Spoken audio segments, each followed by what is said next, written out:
Across the pond in the US, the Republicans have been busy racking up major wins. The Democrats lost Virginia in the state's election for governor in a huge upset for Sleepy Joe, whose approval rating has this month plummeted to near historic lows. And just in the last hour, we've seen yet more evidence of the president's hazy grasp on reality. This was him at a press conference in Washington just as we came on air.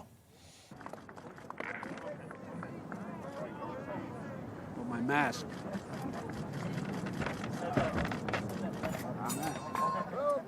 I poured them for me outside. Yes, I do.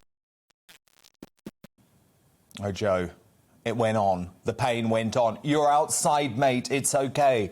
My next guest, American conservative talk radio host Larry Elder, made huge waves in the recent California recall election.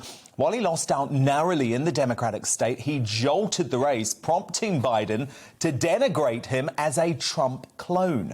As a radio fixture for millions of Californians for a generation, Larry was the voice voters felt they could count on when they were fed up with draconian COVID regulations, vaccine passports and divisive Black Lives Matter activists claiming systemic racism. And now there are suggestions this won't be Larry's last campaign. Larry Elder, great to have you on the show. So, look, I've got to ask you first about this breaking press conference from Biden. I don't know if you agree with me, but I'm starting to think this bloke cannot continue in the role. His mental faculties are not strong enough. Dan, you're starting to think? Come on. Joe Biden's job was to make sure that Donald Trump didn't get elected president. After that, he could have dropped dead within 5 minutes. They couldn't have cared less. His job was to make sure that Bernie Sanders, a self-described socialist, did not become the nominee because they did not believe that Bernie Sanders could beat Donald Trump. So Joe Biden was the supposedly moderate that they dragged across the finish line in order to make sure that he beat Donald Trump. And at some point, they were going to hand the baton over to Vice President Kamala Harris, and that was his job. So mission accomplished. But do you question whether mentally, Larry, he is capable to be president? Well, I remember during the 2008 campaign, there's a book called Game Change, and they quoted his running mate, Barack Obama, who said, and I'm quoting, "How many more times is Joe Biden going to say something stupid?" End of quote. Joe Biden has made the wrong decision on every major foreign policy decision in his career, according to Obama's first Secretary of Defense, Robert Gates. He's always been slow. He's always been dumb. He's always been obtuse. He's never really had any real political convictions. And now, yes, his political faculties seem to be diminishing. But as I said before, they couldn't have cared less. As long as they defeated Donald Trump, the Democrats are perfectly happy to have Joe Biden hand the baton over to Kamala Harris, which will probably happen before the end of his term. Now, look, let's talk about that Virginia election. Huge upset. Do you think this marks a big game change when it comes to the Republicans being on the comeback trail? I do, Dan, and I think what happened in Virginia is that the campaigners for the Democrat drew the wrong lesson about my campaign here in California. What Gavin Newsom, the governor of California, did was call this recall election a Republican takeover. He called me more Trump than Trump. I'm not sure whether I should be flattered or insulted. And every time he invoked the name of Trump. Didn't defend his record on crime, which is what I ran on. Didn't defend his record on the rise of homelessness, which is what I ran on. Didn't defend on his record on the way he shut down the state in a more severe way than did any of the other 49 governors. To the point, Dan, where a third of all small businesses are now gone forever. Kids educated in our public school system were denied a whole year of in-person education. And before the pandemic, 75% of black boys could not read at state levels of proficiency. I tried to get him to stick to the issues. He did not, kept calling this a Trump deal. And that is exactly what Terry McAuliffe did in Virginia. He drew the wrong lesson. The problem is Virginia is not nearly as blue as California. And when he tried that nonsense, during the debate, because they had to have a debate. In my case, the governor was able to escape without debating me. Glenn Youngkin, the Republican candidate, pointed out, you know, we've been talking now about 25 minutes, and so far you've invoked Donald Trump's name 5 times. So Youngkin knew what they were going to do. He was prepared for it, and that's one of the reasons why, in my opinion, the Republican won. Do you think Trump is going to run again, Larry? I do. I know a lot of people who know him, and in my opinion, that he never wanted to leave the stage in the first place, as you well know. He does not feel that the election in 2020 was fair and square. And he's always wanted to run again, and I believe that he will. I also, however, Dan, believe he'll have at least some challenges. I've heard that his former Secretary of State, Mike Pompeo, may want to run. Other people may want to run as well, but there's no question in my mind that he intends to run, at least as of right now.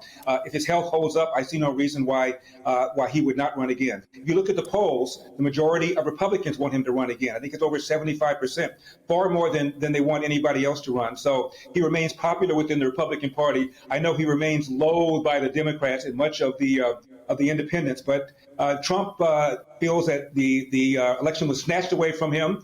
And if you think about it, he lost by a combined total of around 43,000 votes in about 3 different states. So the election was very, very, very narrow. And if you take out the shenanigans, and there were, I think Donald Trump could have won the election pretty handily. There was a major story about Hunter Biden and his laptop connecting his dad to Hunter Biden's business dealings. His dad always denied that. That story came out a few days before the election, and it got shut down by Twitter. It wouldn't even allow the New York Post to post their own story. So Donald Trump has good reason to be angry and good reason to feel that he lost a very, very narrow contest. Will you run again for the California governorship? I mean, do you think that you can beat Newsom if you go again?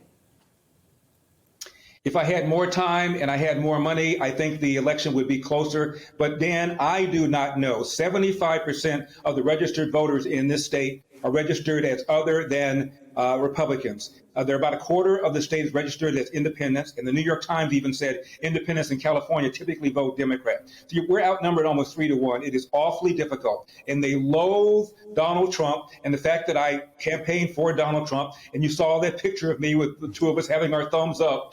Probably the only public figure more hated than Donald Trump in California is Charlie Manson, and he's dead. Very good point. Look, I want to ask you about 2 other issues. The Black Lives Matter movement. You say it's divisive and that systemic racism, even in the US, does not exist. Have you been shocked to see the way the BLM movement has spread to countries like the UK? I have been shocked. That and critical race theory and that and reparations, all of which appear to be gaining in popularity. The whole basis for Black Lives Matter is this false notion that the cops are killing black people just because they're black. There have been many studies going back over decades showing, Dan, if anything, the cops are more reluctant, more hesitant to pull the trigger on a black suspect than a white suspect. The cops kill more unarmed whites every year than they kill unarmed blacks. But I defy you to name an unarmed white because the media couldn't give a rip. If it's a white cop killing a black person, in comes all the media. If it's a white cop killing a white cop, nobody cares. Again, more unarmed whites are killed every year than unarmed blacks, but Black Lives Matter would give you that impression. There is a black Harvard economist named Roland Fryer who assumed, as many do, that the police are engaging in systemic racism, killing blacks just because they're black. He did a study and said it was the most surprising finding of his professional career. He found out again, not only were the cops not doing that, but they were more hesitant, more reluctant to pull the trigger on a black suspect than a white suspect. Now, the reason the movement is divisive is because, think about it, if you're a cop and you're a white cop and you're falsely accused of engaging in systemic racism, what do? You pull back. You engage in what's called passive policing. Fewer stops, fewer arrests, crime goes up, and the people who are disproportionately hurt by that crime are black and brown. Look at a city like New York. New York is roughly half black and brown, but 95% of the homicide victims and the homicide perps are black and brown. So the people being hurt by passive policing because of that lie of systemic racism are the very people that Black Lives Matter claim that they care about. Good point. And then finally, Larry Elder, Harry and Meghan, the Duke and Duchess of woke. That's what I call them. Now, you have been opposed to paid parental leave in your state and in the US in the past, I believe. How did you feel about Meghan, who doesn't want to be a member of the royal family, calling up US senators, lobbying for paid parental leave, using her Duchess of Sussex title?